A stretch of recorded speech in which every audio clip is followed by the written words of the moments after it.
Lately, I've been doing a lot of assuming episodes are bad based on my faint memories of them, and I've been wrong quite a lot, so I'm not going to judge this ridiculous-sounding episode before I actually watch it for a change.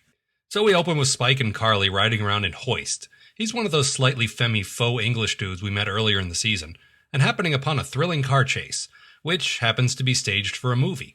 This might have actually fooled us had we not seen the word Hollywood in the title 6 seconds before. The director yells at them for ruining his motion picture, and that's how you can tell I'm old. People still called them motion pictures when I was a kid. For some reason, the highly trained stuntmen drive off a cliff during this conversation. Hoist springs to the rescue and gets his ass kissed by the director, who immediately mispronounces his name as, get ready for hilarity, Moist. Ugh. Oh, and look, on the set, it's Harold Edsel and Karen Fishhook. Any similarity to the romantic leads in Star Wars The Empire Strikes Back is coincidental. The director offers Hoist a job. You know, Moist, I think we can use you. How'd you like a job as what should we call it, vehicle robot? Hoist can't, but I will. But you're not a vehicle robot. Something tells me that Carly reminds Spike of this fact every single day of his pathetic little human life. Meanwhile, Dirge, he's the conehead jet who isn't thrust or ramjet, conveniently crashes at the exact same movie studio. What are the odds? While this happens, Megatron and Starscream watch from the safety of their underwater headquarters and make snarky comments. Hey, it's easy to criticize, guys. Fun, too. Dirge is carrying some kind of top-secret cargo which must be retrieved at all costs, so Megatron sends Astrotrain and the aforementioned guys with the hilarious names after it. Back on the movie set, the shooting day is about to begin. Enter Trax, who just can't bear to see another Autobot making it in Hollywood. So he puts on a little show and dazzles the director into hiring him. He loves show business, you see. I think you know why. Oh, and here comes Warpath, too. In tank mode, shooting at stuff. That's an excellent way to get on a human's good side, dude. Sunstreaker and Powerglide show up as well. So what, any guy who had the word arrogant or vain in his tech spec gets written into this episode? Astoundingly, the director decides to just go ahead and hire them all to ramp up the action in his movie. I guess he isn't Michael Bay because, well, there are robots in the movie. Proper square-looking robots, not a pineapple head to be seen. Or hilarious jokes about urinating and masturbating. But I digress. So shooting begins, and almost immediately the Autobots get pissed off about being typecast as cars and planes and tanks. They want to do real acting. But the director has no time for that. He's dealing with this mysterious crashed plane on his set, which, with its clearly visible Decepticon insignia, doesn't raise anyone's suspicions at all. The prima donnas decide to storm off the set, leaving Hoist alone again. In other words, we've basically been running in place plot-wise for about 3 minutes here. Finally, the Decepticons swoop in to reclaim Dirge and his precious cargo.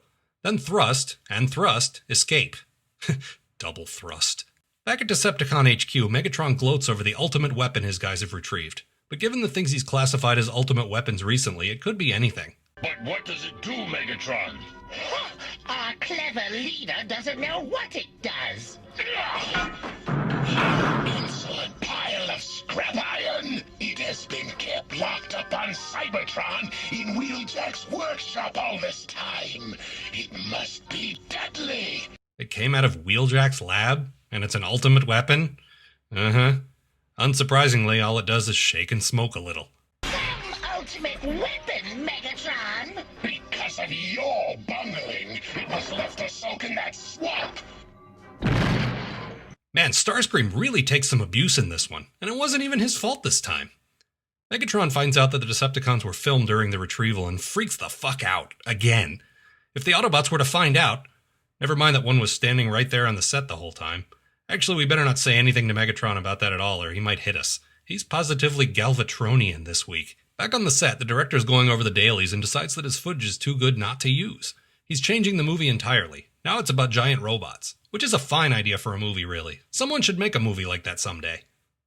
So he calls back the Autobots. See how their names are misspelled on their chairs? That'd probably be a lot funnier if the animators didn't already do that every week. Or do I need to beat the Cosms joke into the ground even further? Like any director making a movie about robots, he decides to ignore their naturally cool look and give them stupid monster heads. You know, I'm not trying to make this all about Michael Bay, I just can't help it. Actually, I'd watch this movie. Especially if it starred Harrison Ford and Carrie Fisher. I mean, made-up names that aren't those guys at all. Across the set, the Decepticons are hiding on a stage with a big sign on the door that says, C-L-L-O-S-E. Claws?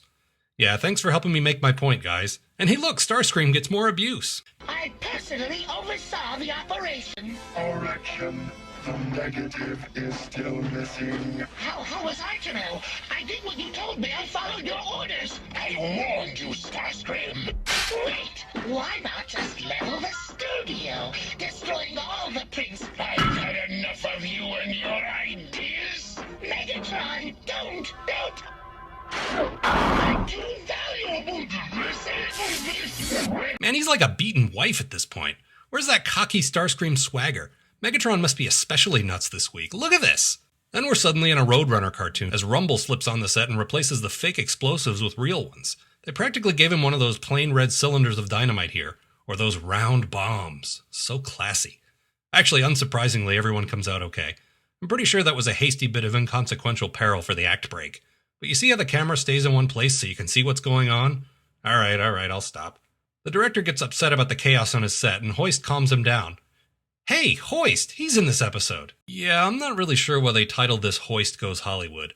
I mean, yeah, he sort of gets the plot going at the beginning, but that's about all he does. I think he has like a dozen lines in the entire thing, and they certainly don't bother fleshing out his character to even the 2 dimensions of, say, Trax or Power Glide. They should have called this episode Starscream Gets Repeatedly Pummeled by Megatron, who seems to be on the rag this week. Now that's a cinematic masterpiece of epic proportions. And now it's time to answer some viewer mail. Duncan Bosco writes, if you directed a Transformers movie, who would be in it? What would the plot be? And what music would you put in it? You know, this is a total cop-out answer, and I'm sorry for that, but the perfect Transformers movie has already been made in 1986. I mean, it's the Citizen Kane of giant cartoon toy commercial robot movies. It's got everything I would ever want. It's got anime-style animation, it's got celebrity voices, it has hair metal from the 80s, and lots of Autobots dying. So, a few more weeks, I'll show you exactly why it's so awesome. Until then, you're just going to have to take my word for it. Ready for my big scene, Mr. Director? Huh? Oh, yeah, the robot. Okay, Moist, pick up a donut from the catering truck and relax until I call for you. Donut?